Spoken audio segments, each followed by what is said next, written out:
бармысыңдар, менің жандарым.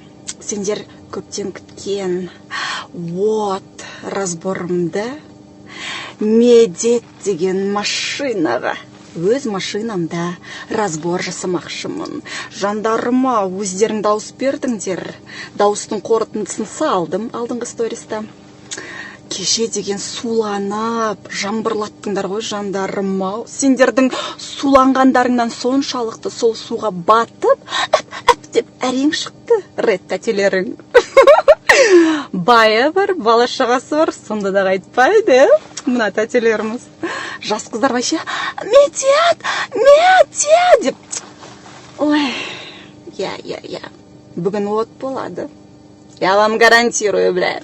Только разборға реакцияңды басып отыр. Өйткені бұл үлкен еңбек. Мынау разбор жасайтын кім өзі? Мобилограф па, нумеролог па, гадалка ма? Кім деп жаңадан қосылған оқырмандар сұрауы мүмкін. Сұрақтарыңа бірден жауап беріп кетейін. Сендердің алдарыңда дипломированный психолог және секс-коуч рет тәтелерің. Бүгін біз Медетжанның туылған жылына, күніне, жеріне, еліне тоқтамаймыз. Біз оның еркектік энергиясына, либидосына, және де психологиялық портретіне тоқтайтын боламыз. Яғни бұл дегеніміз ер азаматтың мынау бет әлпеті арқылы біз қандай информация ала аламыз? Денесіне қарапшы, бұтына қарапшы, деген. Тәтелеріңді білесіңдер, бір разбордың өзіне қалай дайындалатынын. Айттым ғой алдыңғы сторисімді, бұл үлкен еңбек деп. Вот. Сондықтан да мен кеше қалай сіздерге сөз бердім, сразу бірден бұл адамды, бұл жігітті толығымен зерттеу үшін барлық жерлерден қарап кеттім. И знаете что, мен ютубтан ешқандай подкастын, интервьюін таппадым.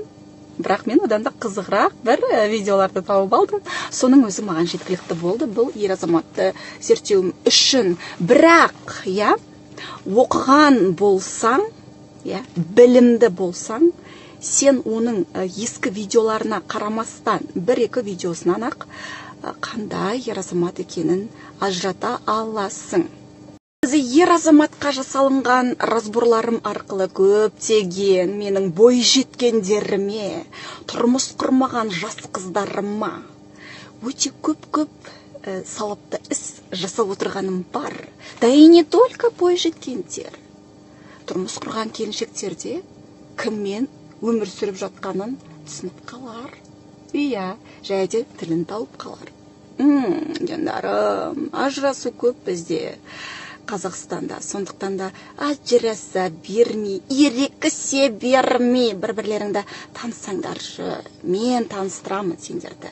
Енді өздерің танымай жатсыңдар бір-бірлеріңді. Ал қыздарға дұрыс ер азаматты таңдап, дұрыс тұрмысқа шыққан абзалырақ ертең өкініп отырмас үшін. Сондықтан да жандарым, бұл мощь. Бұндай разбор Қазақстанда жоқ. Да и не только Қазақстан, блядь.